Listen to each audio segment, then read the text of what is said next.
Hello, my name is Cameron McEwan and I'm here today at the 11th hour convention with Neve McIntosh. Hello. Hello. Hello. How are you today? I'm very well. Oh, sorry. I'm very well, very well today. Just finished a lot of autographs and talked a lot of rubbish. So yeah, great. You talked a lot of rubbish. Oh no, we did the Q&A thing, so yeah, you do your best. The Q&As that have been very interesting. Did you get Yeah. asked any particular questions that stood out? There's a couple that I couldn't answer, like, did anything funny happen? And you're going, I'm sure that did. And then you just feel like really disappointed people that are there. Yeah, I think I got asked a really good question by one of the girls, which was, because I'd worked with Matt Smith on this, but I worked with David Tennant on Single Father, and who would I prefer? So I had to go with David Tennant. Yes, well, he is Scottish, and for those viewers may want to know, we're both Scottish. I think we are. Yeah. On Single Father, it was a remarkable drama, I thought. Did you like it? Yeah, I loved it. But I felt that it didn't get the praise or the recognition it deserved. I think it got overlooked by BAFTA. Oh God, yeah. Well, I think there's an awful lot gets overlooked by BAFTA, quite frankly. But enough of that. Yeah, I mean, I thought it was a lovely drama, and it was treated really nicely and written very well. But it's also the kind of thing, sometimes when you want to go for awards, things have got to be slightly different. Yeah. You've got to know your audience. If you're going to go for an award, you've got to pitch something, you know. Yeah, it wasn't a black and white kind of drama. People were sometimes nasty, but they were good people. Yeah, I mean, your character in particular oh, was... she's a horror at the start. Yeah. Well, you know, she thinks that she's the one who's got to deal with everything, Yeah. and she's just lost her sister. She's actually the one person who's probably the least able to deal with grief out of everyone. But how she deals with it is doing, which is such a Scottish thing as well. Yeah. It's like, yeah, I don't need to deal with grieving. I'm strong. I will do things. And Yeah. so yeah, that was interesting to do that with her. I know, it was a great cast. The kids in it were great as They well. were brilliant fun as well. Great fun. And the wee girl, she was then in Case Histories, and awful. I can't remember her name. But anyway, We'll edit it in. We'll edit that in later. But she was just astonishing, and just such great formed little person. Yeah. From the start, you know, and you're like going, I wish I had been that cool and sorted when I was about 10 years old. Well, you turned out not bad. Yeah, it's still a work in progress. So if you haven't seen Single Father, I See thoroughly it. recommend it. It's out on DVD. It's brilliant. Yeah, it is But good. returning to Doctor Who, Yes. now you appeared in 2010, The Hungry Earth, Cold Blood. Yes. How did that gig come about? Basically, I got a call. I already knew Andy Pryor. All right. I'd met him for a few things. I think he helped cast me in a couple of things before. So when I heard it was for Doctor Who, and I'd been going through a bit of a lean patch, to say the least. That's very honest of you. They call it resting. It's not very restful when you're like, I've got to sell the house.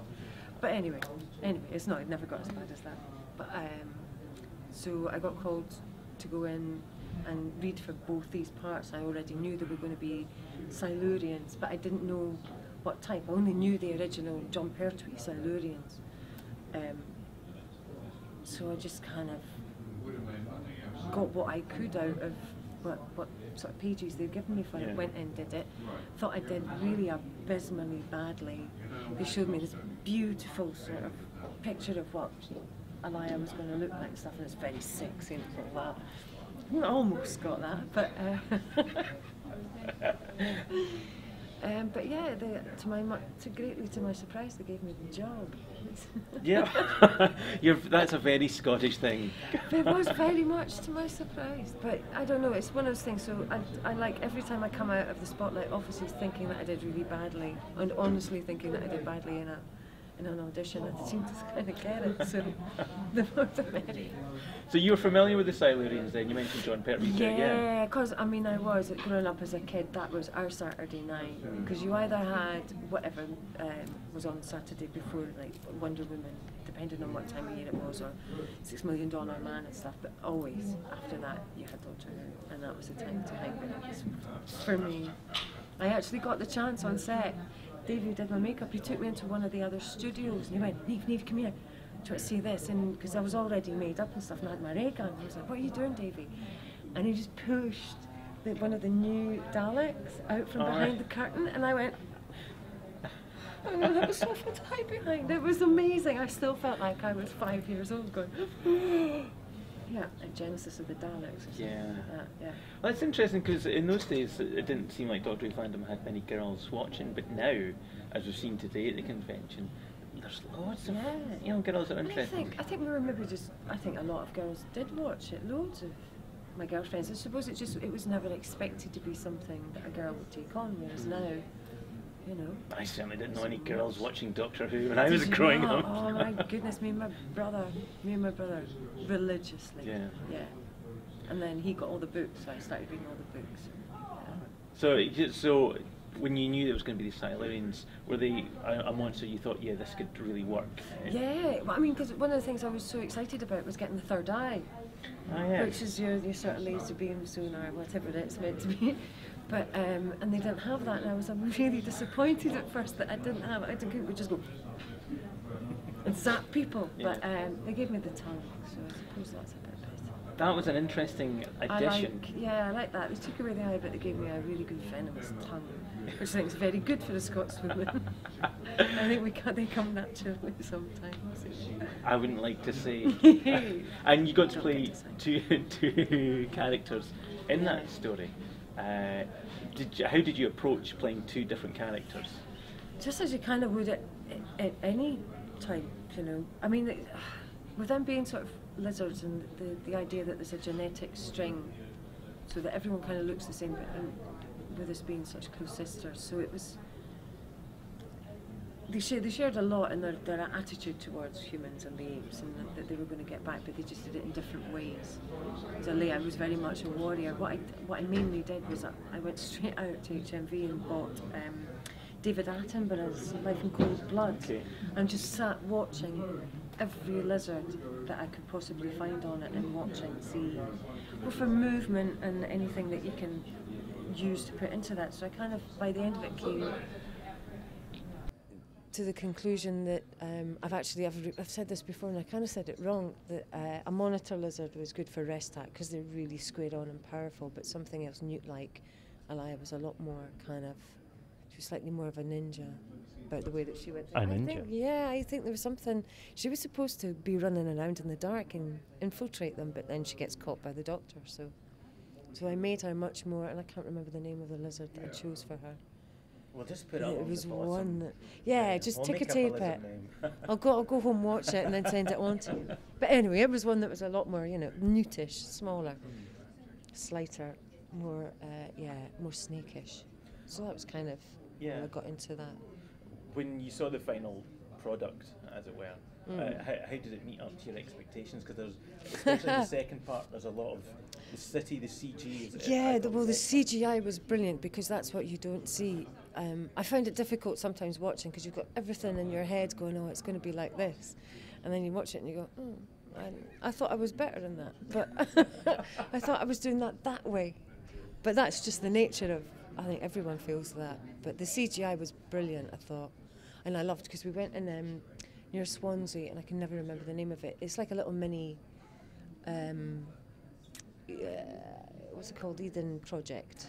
It's a mini kind of, it's not really an Eden Project, but it's domes, but they have this massive carp pool in it, and all these palms and fronds and stuff, so that's where part of it was supposed to be. So we were actually filming in there. That was really cool. I think they filmed a few Doctor Who episodes in there, I think. I know, I think they had used it before.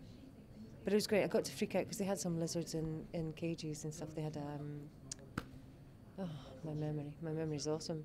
It's all the glue from getting my face stuck on. They changed colour. Chameleon. Chameleons. How ironic. Yes, I know. But they had some in them, and I'm just sort of like staring in. You can see them going. Research. But research. Set my people free. As a story, it was quite an interesting one. We see the original inhabitants of Earth trying to get rid of the incomers. So it was an interesting story. Well, I think it's really interesting. Anywhere you go, as soon as when you start talking about we were here first and all the rest of it. I mean, you go far enough back in history. None of us, especially as a reflection on any stupid jingoism that we have going on in our world today. So it doesn't really matter who was here first. It's, you know, can we actually all live here and it sustain us and we can get along? Yeah. It's a very easy argument to say that we were here first and we deserve all of it because, Yeah, with the Falklands at the moment, this is a very apt argument that we won't address on camera. Not many people get to play 2 different characters in Doctor Who, but you've had the 3 characters. I know. Spoiled rotten. Did you think at any point you were going to get asked back to again? I didn't really think. I hoped because I knew there was the whole thing about, I mean, obviously as well, for moulding your face, that takes a lot of money and they don't just do that willy-nilly. So you're kind of thinking, right, okay, if they've got another Silurian story, I'll be right in there, I can do that. But I had no idea it would be someone as funky and cool as Madame Vastra. Yeah. When I read the script, I was just like, swords as well? Yes! I'm such a tomboy. I grew up just fighting with boys mainly. And again, very Scottish, girls fighting with boys. Yeah, beating up boys actually. Is more, you know, but in my family, all my cousins, most of them, apart from one girl, Avril, who came later, 6 years after me, they were all boys. So I had to learn to muck in with the best of them. So you're stand up for myself. Channeling your boy in Doctor Who. But it's good because it's like to be a woman and to do this. Of course we can. We have done before and we'll do it again. So I love it. Doctor Who, in the past few years, has had a number of strong women, and as we mentioned, Vastra's got her own fan club. I've seen a few people dressed. I know people are dressed up as me. I was really chuffed about that. And people are curious, and I've heard a few people mention how they would like to see a spin-off in some. And do you feel positive about that? I have no idea if that would come. Honest to God, I would love it. I mean, it would be brilliant. Or even if they did a sort of one-off, maybe a film. No, but if they did like a brilliant one-off Vastra and Jenny story would be fantastic. I would love it. I don't know. I mean, it depends on writing because you look at sort of Sherlock and Doctor Who, and that kind of spreads across that. So I don't know. It would depend on the stories and everything that they had, or what ideas they had of where they were taking it, so that where it film fits in with the Whoniverse. Everything that they said. I know that. I call it the Hoovre. The Hoover. But that's because I'm a student. Yes, the Hoover. But, I'd love to do it. But yeah, I've not heard a word. Well, Stephen Moffat said he'd love to, but he doesn't have the time. Yeah, that's right. There was a thing on Twitter, wasn't it? But he didn't have the time. So maybe it's something, I don't know, that someone else can maybe develop. I would love it if even if they had like comic books. Do you know? Well, then that leads on to stuff because the ideas come out in that. Tony Lee, comic artist, comic guy, he's I here know. today. I've already been having a chat. Come on, Madame Vastra, my whole Madame Vastra series. It's interesting how, I mean, Vastra and Jenny were only there for one episode, and yet they've made such an impression. I think, you know, the relationship between them was excellent from the first beat. The humour in it, and the love that they have for each other, because I love it. It's okay, yes, there's a wee bit sexiness added in, and that's great for your adult. A wee bit. Okay, about 6 foot tongue added in there. Okay. But I think it's it's got to have that kind of quick fire, because I think that's what works about the modern take on Sherlock Holmes, the Guy Ritchie ones, that there's that spark that you hit off, whether, you know, I think people are really compelled by that.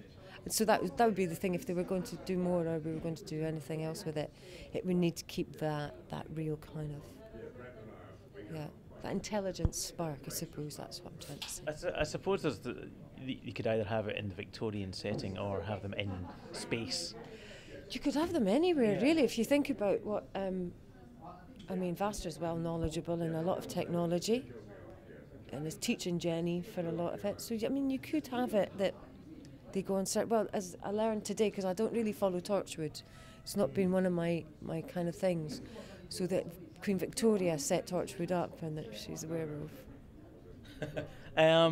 Almost. Right, okay. No, someone just shouted that out and I was... Okay, so...